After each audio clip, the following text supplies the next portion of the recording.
اگر خدا نخواستہ دنیا میں سب کچھ ہونے کے باوجود ایمان جیسی نعمت سے انسان محروم ہے تو ہمیشہ ہمیشہ کی محرومی اس کے مقدر ہے، ہمیشہ ہمیشہ کی ذلت اس کی مقدر ہے۔ اس لیے سب سے عظیم تر اور اللہ کے خزانے میں جو عظیم سے عظیم تر نعمت ہے اپنے بندوں کے لیے وہ ایمان کی توفیق ہے، ایمان کا نصیب ہونا ہے۔ تو اس لیے سب سے پہلے سب سے زیادہ شکریہ تو دل و جان سے، زبان سے، عقیدے سے اور عمل سے انسان کو ایمان کی ادا کرنا چاہیے کہ رب کریم نے ہم اور آپ کو جس نعمت سے نوازا ہے اس کا کوئی بدل نہیں۔ اس لیے ہر وقت اس بات کا فکر ہونا چاہیے، اس بات کا دھیان رہنا چاہیے کہ یہ جو اتنے بڑے عظیم نعمت سے اللہ نے ہم اور آپ کو نوازا، خدا نخواستہ اس میں کوئی کمی تو نہیں آ رہی، کوئی نقصان تو نہیں ہو رہا۔ دوسری بات، دوسری نعمت جو اللہ کریم نے دی ہے ایمان کے بعد، وہ کون سی نعمت ہے؟ وہ آپ صلی اللہ علیہ وسلم کے امت میں پیدا ہونے کی جو سعادت ہے اللہ نے دی ہے، یہ بھی بہت بڑی نعمت ہے۔ اس کو اگر ہم سمجھے، کوئی جانے، اس سے بڑھ کر کوئی فخر کی چیز نہیں ہے کہ اللہ کریم نے اپنے جو سب سے زیادہ برگزیدہ پیغمبر ہیں اور تمام انبیاء کا جو سردار ہے، تمام معصومین کا سردار ہے، اس کی امت میں پیدا ہونا، اس کی امت میں کسی کا مقدر جاگنا، یہ کوئی معمولی بات نہیں ہے۔ سب سے بڑھ کر کے عظیم نعمت ہے کہ اللہ کریم نے ہم اور آپ کو اس نعمت سے نوازا۔ اس لیے اس پر بھی اللہ کا دل و جان سے شکر کرنا چاہیے، حمد کرنا چاہیے اور شکریہ ادا کرنا چاہیے۔ کریم رب نے ہمیں بغیر کسی مانگنے کے، بغیر کسی ہمیں معلومات کے، ہمیں پتہ بھی نہیں تھا، نہ کوئی خرچہ کیا، نہ کوئی محنت کی، نہ کوئی مشقت اٹھایا، اس رب کریم نے سب سے بڑا فخر کی چیز کہ ہم اور آپ کو سید کائنات کی امت میں پیدا فرمائے، تو یہ سب سے بڑی نعمت ہے۔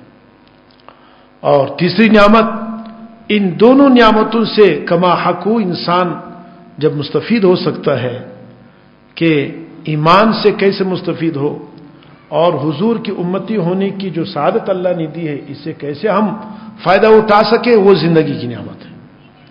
زندگی میں انسان کو یہ بات سمجھ میں آ جائے میں کس کے امتی ہوں، زندگی میں انسان کو اس بات کا احساس بیدار ہو جائے کہ مجھے اللہ نے ایمان کی نعمت سے نوازا ہے، احساس ہوگا تو قدر کریں گے، شکر کریں گے۔ ایک آدمی کو احساس ہی نہیں، ایک آدمی سونے کو جانتا نہیں، موتی کو جانتا نہیں، قیمتی پتھر ہے، قیمتی چیز ہے، وہ جانتا ہی نہیں، وہ تو کوڑیوں کو قیمت میں بیچیں گے، جان ہی نہیں چاہتا ہے، جانتا ہی نہیں کیا چیز میرے ہاتھ میں، تو جانے کے بعد جب پہچان ہوگا تو وہ زمانہ گزر گیا ہوگا۔ اسی طرح میرے محترم دوستو، یہ جو آپ صلی اللہ علیہ وسلم کی امتی ہونے کی نسبت والی نعمت ہے اور ایمان کی جو نعمت ہے، یہ ایسے عظیم موتیاں ہیں، ایسے بے بہا اور بے قیمت موتیاں ہیں کہ اس کی قیمت کچھ چیز دنیا میں نہیں بن سکتی۔ اللہ نے ہم اور آپ کو اپنے کرم سے عنایت فرمایا، اب اس کی قیمت کو سمجھنا اور جاننا، اس سے کما حقو فائدہ اٹھانا، یہ ہمارا آپ کی ذمہ ہے کہ کون اس سے فائدہ اٹھا سکتا ہے۔ اور اگر اس طرح غفلتوں میں زندگی رہی جیسے ہمارے آپ کی زندگی گزر رہی ہے، ہم اس کو نعمت ہی نہیں سمجھتے، ہم اس کو قدر کی نگاہ سے دیکھتے بھی نہیں۔ ہم تو ہمارے آپ کے ماحول ایسا بن چکا ہے کہ دنیا کی لہو لعب، دنیا کی زیب و زینت، یہ چیزیں اگر ہمارے پاس ہے تو ہم اس کو بڑی نعمت والا سمجھتے ہیں۔ آپ نے کبھی نہیں سنا ہوگا کہ کوئی آدمی یہ کہتے الحمدللہ اللہ نے بڑا نظر کرم سے دیکھا ہے کہ مجھے ایمان والا بنایا یا مجھے حضور کا امتی بنایا۔ باتوں میں کبھی یہ بات نہیں سنی ہوگی۔ اور جب کوئی مالدار ہوتا ہے تو ہمارے آپ کی گفتگو میں مجالس میں لوگ کیا کہتے ہیں کہ اللہ نے بڑے کرم سے دیکھا ہے اس کو۔ دنیا جس کی زیادہ ہونا اس کو ہم بولتے ہیں، اس کو اللہ نے بڑے کرم سے دیکھا، اللہ نے نظر کرم کیا اس پر۔ اور ہم خود آپس میں بھی بولتے ہیں جس پر اللہ کی وہ کہتے ہیں شکر الحمدللہ نے بڑا کرم کیا ہے، مجھے کوئی مال دولت دیا ہے. اس جیسے خوشی اور اس جیسے شکر کبھی ہم نے ایمان کے بارے میں نہیں سنا، اس جیسی نعمت کے بارے میں نہیں سنا. یہ کس بات کی علامت ہے دوستو؟ ہم دنیا کی چیزوں کو تو نعمت سمجھتے ہیں، اللہ کی کرم و نظر سمجھتے ہیں، اور یہ جو اتنی بڑی نعمت اللہ نے ایمان کی دی ہے اس پر کبھی ہم نے شکریہ بھی ادا نہیں کیا، غلطی سے بھی کبھی یہ تصور نہیں کیا، کبھی سوچا بھی نہیں، بلکہ الٹا بعض لوگ تو ایسے احساس کمتری میں مبتلا ہے جب کافروں کے اور دشمنوں کے اور بے دینوں کی دنیائی ترقی دیکھتا ہے وہ سمجھتے ہیں یار ہمارا کیا فائدہ، ہم تو بس پھنسے ہوئے ہیں. نعوذ باللہ. یہ جو مایوسی کے اور ناشکری کے الفاظ ہیں اس سے ایمان ختم ہو جاتا ہے. دنیا تو دیں گے اللہ پاک، بہت دیں گے، بہت ہی دیں گے. دنیا ہے ہی کیا چیز؟ دنیا کا دینا یہ نظر کرم نہیں ہے. دنیا کا فراوانی یہ اگر نظر کرم ہوتا تو سب سے زیادہ مالدار سید کائنات حضور پاک صلی اللہ علیہ وسلم ہوتا، سب سے مالدار انبیاء ہوتے. انبیاء میں شاید 2 ہی نبی گزرے ہیں جو بادشاہت اور مالدار گزرے ہیں، حضرت سلیمان علیہ السلام، حضرت داؤد علیہ السلام. باقی جتنے انبیاء آئے ہیں، عظیم پیغمبر آئے ہیں، سب جو ہیں غریب، حسب نسب اونچا لیکن مال کے اعتبار سے بہت غریب. تمام انبیاء کا جو سردار ہے حضور پاک علیہ الصلوۃ والسلام، اس کی آپ زندگی دیکھیں. اگرچہ آپ صلی اللہ علیہ وسلم کے فقر اختیاری تھا لیکن آپ نے فقر کو خود اختیار کیا. یہ بھی ایک بات ہے نا. دنیا تو ملعون ہے اور آپ صلی اللہ علیہ وسلم نے دنیا کی مذمت کس انداز سے بیان کیا اور اس کو ایک امتحان سمجھا. حلون، یہ مال بڑا میٹھا ہے، سرسبز ہے، خیال کرنا اگر اس کا حق ادا نہیں کیا یہی مال ہمارے آپ کے گلے کا توق بنے گا، سانپ بنے گا. اور جو بغیر کسی شرعی وجہ سے مال کماتا ہے، خرچ کرتا ہے یا مال کے پیچھے لگا رہتا ہے، اس کے بارے میں حضور نے کیا فرمایا؟ الدنیا جیفتن، دنیا جو ہے یہ ایک مردار جانور ہے، مرا ہوا جانور ہے. جیفہ کس کہتے ہیں؟ جو جانور مر جائے بغیر ذبح کے، ناپاک، بدبودار. وطالبها کلاب، اس کا طلب کرنے والے کتے ہیں حضور نے فرمایا. جو بغیر شرعی وجہ کے حلال حرام کی کوئی تمیز نہ ہو، بس پیسہ آ جائے، مال بن جائے. ایسے لوگوں کے بارے میں اللہ کی نبی کے ایسے سخت وعیدات ہے، سخت ترین الفاظ. تو میرے دوستو، ہمارے آپ کا یہ جو طرز عمل ہے ایمان اور دین والی نعمت کے ساتھ، یہ انتہائی خطرناک اور انتہائی مایوس کن ہے. اس لیے معاشرے کے اندر اس بات کو اجاگر کرنا چاہیے، گھر میں، بچوں میں، عورتوں میں، کہ اصل چیز اللہ پاک نے جو ہمیں دی ہے یہ سب سے بڑھ کر کے نعمت ہے. شکر کرو کہ ہم مسلمان ہیں، اس کا مذاکرہ ہونا چاہیے. گھر میں عورتوں کو، بچوں کو، خود کو، ہر مجلس میں ایسے خانہ پوری کے طور پر نہیں، دل کے گہرائیوں سے اور حقیقت کے حوالے سے دل کی یہ کیفیت ہونا چاہیے کہ الحمدللہ سب سے بڑھ کر کے نعمت اللہ پاک نے ہمیں ایمان والی نعمت دی ہے، اس پر اللہ کا شکر اللہ. پھر حضور کی نسبت ہمیں دی ہے، یہ کوئی معمولی نسبت نہیں ہے. اس نسبت کے لیے انبیاء ترس گئے ہیں. انبیاء، نبی کتنا بڑا مقام ہے نبوت کا. تمام انسانوں میں بڑھ کر کے سب سے عظیم مقام جو اللہ پاک بندوں کو دیتے وہ نبوت کی شان. ولایت سے، صحابیت سے، صدیقیت سے سب سے بڑھ کر کے جو مقام ہے، مرتبہ ہے قریب ترین اللہ کو، وہ نبوت کا مقام ہے. انبیاء بھی حضور صلی اللہ علیہ وسلم کے ساتھ اپنی نسبت قائم کرنے کے لیے، امتی ہونے کی، اس کے لیے انہوں نے دعائیں کی اور طلب کیا، چاہت کی. تو ایک ہم اور آپ ہے، ہمیں اس کا احساس نہیں ہو رہا، ہم اتنے غفلت میں ہیں. ہم تو یہ بھول جاتے ہیں کہ ہماری نسبت کس کے ساتھ ہے. ہم اپنی نسبتوں کو بدلنے کی کوشش میں ترقی یافتہ ممالک میں اپنے آپ کو شامل کرنا چاہتے ہیں. ترقی یافتہ تہذیب، لائف سٹیٹ جو ہے، ہم اس کو ترقی یافتہ بنانا چاہتے ہیں. لائف سٹیٹ کیا بنانا چاہتے ہیں؟ زندگی کا طرز عمل ہم ترقی یافتہ لوگوں کی طرح زندگی گزارے. ہم سب اس دوڑ میں لگے ہوئے ہیں. جب بھی کسی دنیا والے کو دیکھا، اس کی طرز زندگی کو دیکھا، اس کے گھر، مکان، گاڑی، کاروبار، تعلیم، ایجوکیشن، جو کچھ ہم دیکھتے ہیں، ہم کہتے ہیں ہم بھی اس طرح ہو جائیں. اس کے کپڑے دیکھتے ہیں، اپنے کپڑے ہیں، اس کے فیشن دیکھتے ہیں، ان کی شادی کو دیکھتے ہیں، ہم بھی اپنی شادی اس جیسے کریں. یہ کیا چیز ہے میرا محترم دوست؟ ہم یہ بھول گئے ہماری نسبت کس کے ساتھ ہے. جیسے ہم جنگلوں میں رہتے ہیں، جیسے ہمارا نہ کوئی نبی ہے، نعوذ باللہ، نہ کوئی ملت ہے، نہ کوئی تہذیب ہے، نہ کوئی طریقہ کار ہے زندگی کا، ہم دوسروں کے پیچھے جا رہے ہیں. اور یہ ہمارا آپ کا یہ طلب اور یہ دوسروں کے پیچھے جانا، یہ انتہائی خطرناک ہے میرے دوستوں. یہ ایمان اور حضور کی نسبت والی نعمت جیسے عظیم نعمتوں سے محروم کرنے والا راستہ ہے. جب نعمت کی قدر نہیں ہوتی ہے تو اللہ پاک چھین لیتے ہیں. اس لیے اپنے طرز عمل پر کبھی بھی اپنے طرز عمل سے، اپنی زندگی سے، اپنے مجالس سے، اپنے گھر کے حالات سے، اپنی گفتگو میں معمولی تک اس بات کی طرف اشارہ نہیں ہونا چاہیے کہ ہمیں حضور کی طرز زندگی پسند نہیں ہے، ہم دوسروں کو پسند کرتے ہیں، ان کو ترقی یافتہ سمجھتے ہیں، کامیاب سمجھتے ہیں. خدا کی قسم، آپ صلی اللہ علیہ وسلم کی طرز زندگی سے ہٹ کے دنیا کا کوئی بڑا سے بڑا آدمی بھی کامیاب نہیں ہو سکتا. دنیا والوں کو تو چھوڑو، اللہ کے نبی نے اپنی زندگی میں کیا فرمایا؟ حضرت موسیٰ نبی علیہ الصلوۃ والسلام جو اولو العزم جلیل قدر پیغمبروں میں سے ہے، قرآن مجید میں سب سے زیادہ کثرت کے ساتھ جو قصہ بیان کیا ہے، واقعہ حضرت موسیٰ علیہ السلام کو بیان کیا، پیدائش سے لے کر آخر تک.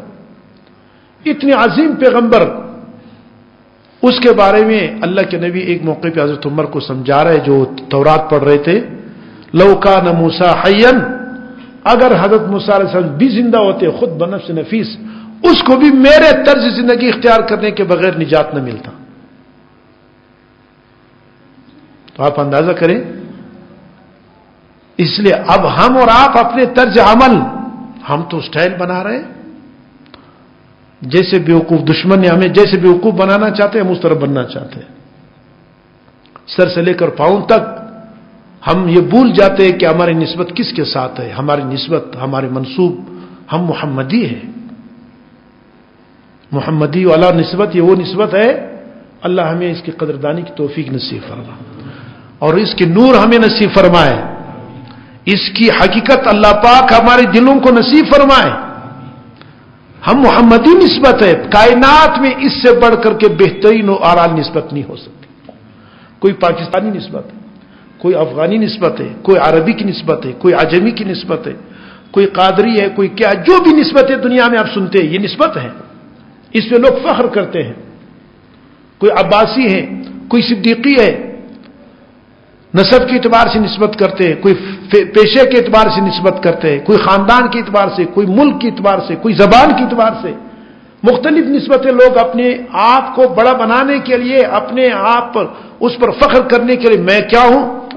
میں جنگیزی ہوں، میں جنگیز کے قوم سے ہوں، میں مغل ہوں، میں مغلی ہوں، میں فلان ہوں، میں فلان ہوں، میں قریشی ہوں، میں صدیقی ہوں، میں فاروقی ہوں. یہ سب نسبتیں ہیں، یہ لوگ فخر کرتے ہیں. میں کہتا ہوں کہ خدا کی قسم، یہودی اپنے آپ کو یہودی کیوں کہتے ہیں؟ نسبت کر یہودا کی طرف جو یعقوب علیہ السلام کے بیٹے تھے، اس کی طرف یہودی اپنے آپ کو. عیسائی اپنے آپ کو حضرت عیسیٰ علیہ السلام کی طرف منسوب کر، ہم عیسائی ہیں، ہم اس کے ماننے والے. ابراہیمی اپنے ابراہیم علیہ السلام کو. کائنات میں محمدی ہونے کی جو نسبت ہے، خدا کی قسم اس سے بڑھ کر کے مقبول اور فخر والی کوئی نسبت نہیں. اللہ نے ہمیں وہ نسبت دی ہے. ہم کچھ بھی نہیں ہے. ہمارے اگر کوئی نسبت ہے اگر ہماری کوئی شناخت ہے، اگر ہمارے کوئی تعارف ہے، اگر ہم دنیا سے ممتاز ہو سکتے ہیں تو کس چیز سے وہ محمدی کی نسبت سے ممتاز ہو سکتے ہیں؟ یہ وہ نسبت ہے، کسی بھی نسبت پر اللہ نے ثواب وغیرہ نہیں رکھا، اور کسی بھی نسبت پر فخر کرنے کو اللہ نے منع کیا۔ ایک واحد نسبت ہے کہ ہم مسلمان ہیں اور حضور صلی اللہ علیہ وسلم کی امتی اور محمدی ہے۔ ہماری نسبت کیا ہے بھائی؟ محمدی نسبت ہے۔ یہ ایسی نسبت ہے، اللہ نے اس نسبت کی لاج رکھی ہے، اللہ اس نسبت کی لاج رکھیں گے۔ کوئی ابراہیمی، کوئی یہودی، کوئی عیسائی، کوئی کسی بھی مذہب والا کل قیامت میں جنت کے قریب بھی نہیں پٹک سکیں گے جب تک کہ محمدی نسبت والے نہیں جائیں۔ عزیز دوستو، ہم نے اس کو کیا سمجھا؟ ہم تو بھول جاتے ہیں، ہم اپنے سٹائل کو، اپنی طرز زندگی کو، اسٹیٹ لائف کو کیا بناتے ہیں؟ بس بڑے لوگوں کی، یورپ والے کیسی زندگی گزار رہے ہیں، بڑے لوگوں کی کیا طرز عمل ہے۔ یہ مایوس کن ہے، یہ تباہ کن ہے، بربادی کا ابتدا ہے، ناکامی کا ابتدا یہیں سے ہوتا ہے کہ ہم سید کائنات آقا نامدار صلی اللہ علیہ وسلم کے طرز کو چھوڑ کر، اس کے طرز زندگی کو چھوڑ کر اس پر مایوس ہو اور دوسروں کے پیچھے جائے۔ ایک واقعہ لکھا ہے کہ ایک مرتبہ حضرت عمر فاروق رضی اللہ عنہ کی زندگی میں، اس کے دور خلافت میں، ایک نوکر تھا، اس نے اپنے سیٹ کو، اپنے بڑے کو قتل کر دیا تھا، جس کی وہ نوکری کرتا تھا۔ گرفتار ہوا، پیشی ہو گئی، حضرت عمر کے پاس کیس آیا تو ان سے پوچھا آپ نے کیوں قتل کیا اپنے سیٹ کو، اپنے بڑے کو؟ انہوں نے کہا انہوں نے مجھ سے بدفعلی کی ہے، رواتت کی، اس وجہ سے میں نے اس کو قتل کر دیا، میرے ساتھ غلط کام کیا، لواطت کی ہے۔ تو حضرت عمر پریشان ہو گئے، اب اس کو کیا کریں؟ اگر سچ بولتا ہے تو اس کا بھی فعل بہت گناؤنا ہے، اگر سچ نہیں بولتا ہے، جھوٹ ہے، اب جھوٹ کو کیسے ثابت کرے کہ یہ جھوٹ ہے؟ پریشان ہو گئے، شورا بلائی گئی اور اس میں حضرت علی رضی اللہ عنہ اس کو بلایا، خاص کر حضرت علی کو فرمایا کہ یہ واقعہ پیش آئے، اس کا کیا حل ہو سکتا ہے؟ تو حضرت علی نے فرمایا 3 دن کے بعد میں آپ کو بتاؤں گا۔ ٹائم لے لیا حضرت علی نے۔ 3 دن کے بعد حضرت عمر فاروق نے بلایا کہ ہاں حضرت علی، آپ نے کیا فیصلہ کیا اس آدمی کے بارے میں؟ تو انہوں نے کہا جاؤ، جس کو انہوں نے قتل کیا ہے وہ مقتول جو اس کا سیٹ ہے، اس کی قبر کشائی کرو، قبر میں دیکھو وہ ہے یا نہیں ہے، اگر وہ اپنے قبر میں ہے تو پھر یہ جھوٹ بولتا ہے، اور اگر قبر میں نہیں ہے تو یہ سچ ہے۔ قبر کو کشائی کیا، وہ آدمی قبر میں نہیں تھا، لاش۔ تو حضرت علی سے پوچھا کیوں، یہ کیسے آپ نے معلوم کیا؟ انہوں نے کہا میں نے حضور پاک علیہ السلام سے سنا کہ جو آدمی جس قوم کا عمل کرتا ہے، قبر کے 3 دن کے بعد، مرنے کے بعد اللہ اسی قوم میں اس کو شامل کر دیتا ہے۔ اگر اس نے لواطت کیا ہے تو قوم لوط کے ساتھ ہی شامل ہوگا، قبر دیکھا گیا وہ قبر میں نہیں تھا۔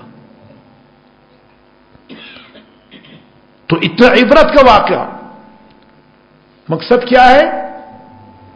کہنے کا مقصد ہے میرے محترم، ہم جو ہے جو اپنے عمل سے حضور کی نسبت کو مٹانا چاہتے ہیں تو پھر ہم اس امت میں نہیں رہیں گے۔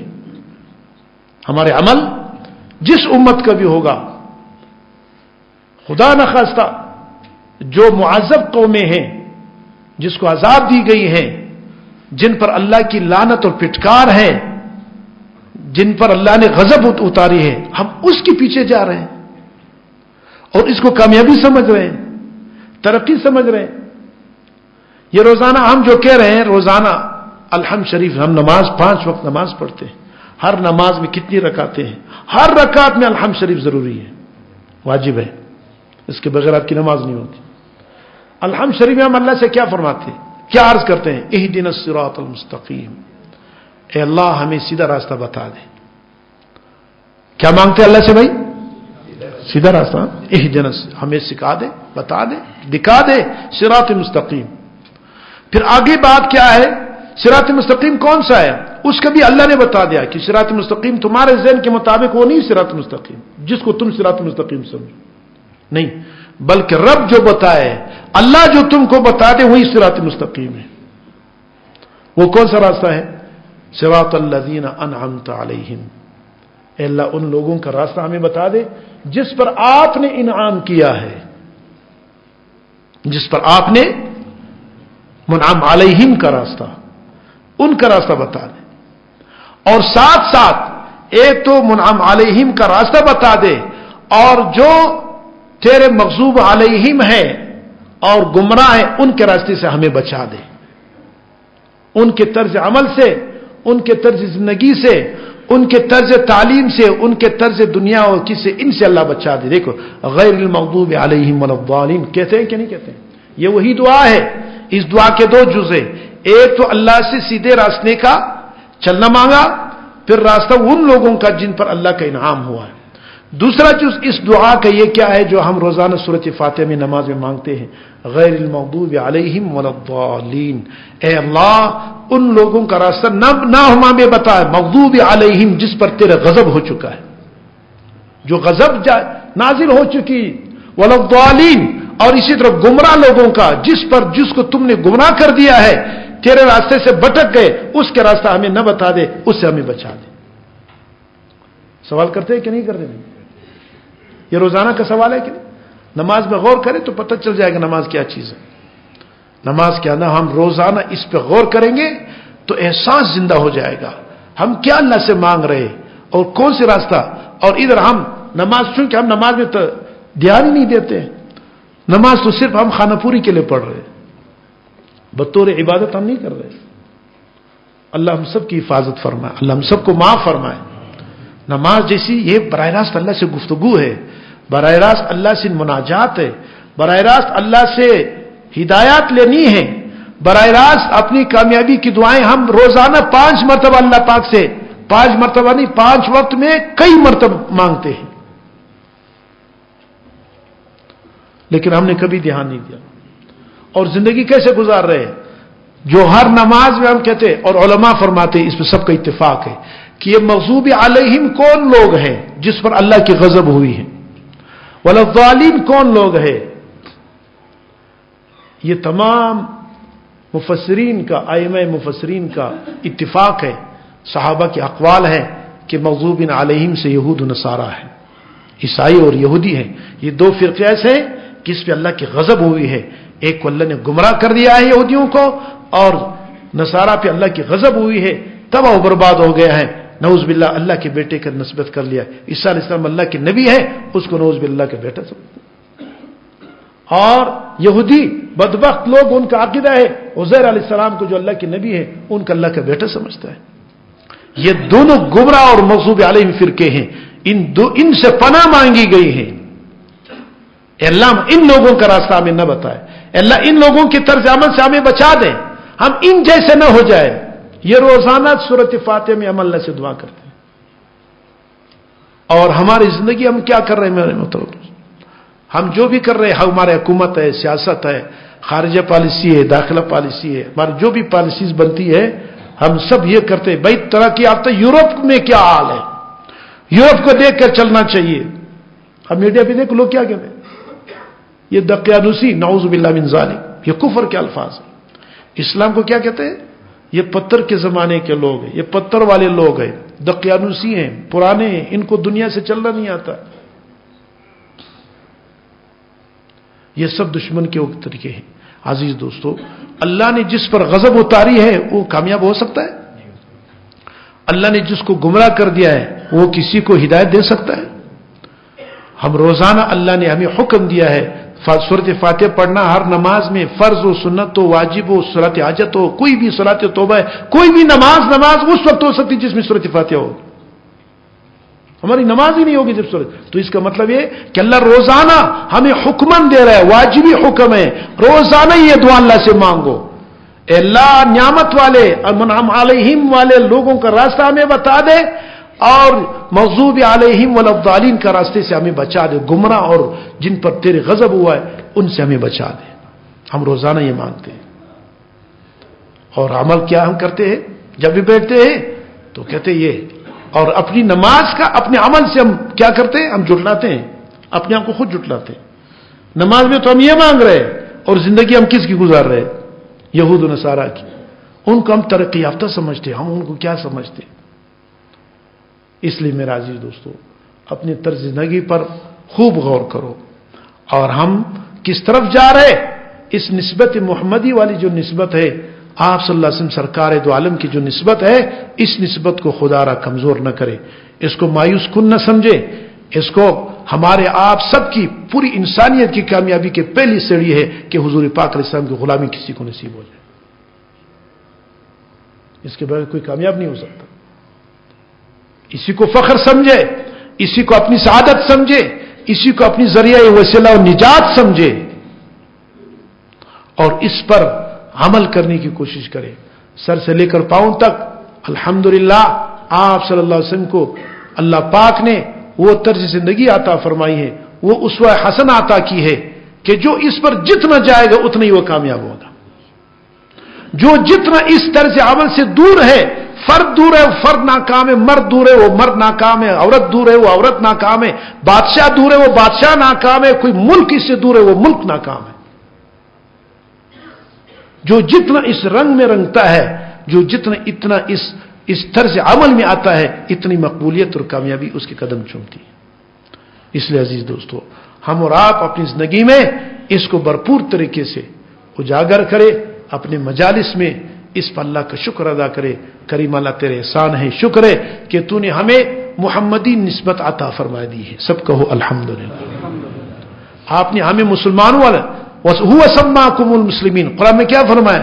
اللہ نے تمہارا نام رکھا ہے، تم کوئی اور نہیں ہو. یہ ہر ایک نے اپنا نام خود رکھا ہے. ہمارا آپ کا نام اللہ نے رکھا ہے. تم کون ہو؟ کون سی قوم ہو؟ مسلمان قوم. کون سی قوم ہے ہم؟ هو سماکم المسلمین هو اجتباکم. اللہ نے تم کو منتخب کر دیا ہے. اللہ خود میں نے تم کو منتخب کر دیا ہے. تم کو نام بھی الگ دے دیا، تمہاری نسبت بھی الگ کر دی. ساری کائنات ایک طرف، مسلمان دوسری طرف. اس لیے اللہ فرماتے تو یہ جو نسبت ہے اسلام والی، محمدی کی جو نسبت ہے ایمان والی، خدا کی قسم یہ سب سے بڑی نعمت ہے، سب سے بڑی سعادت اور فخر کی بات ہے. اسی کو لے کر اپنی زندگی اس کو سامنے رکھ کر زندگی گزارنا چاہیے، نہ کہ دوسرے لوگوں کی. اللہ تعالی ہمارا کی حفاظت فرمائے. وآخر دعوانا الحمدللہ.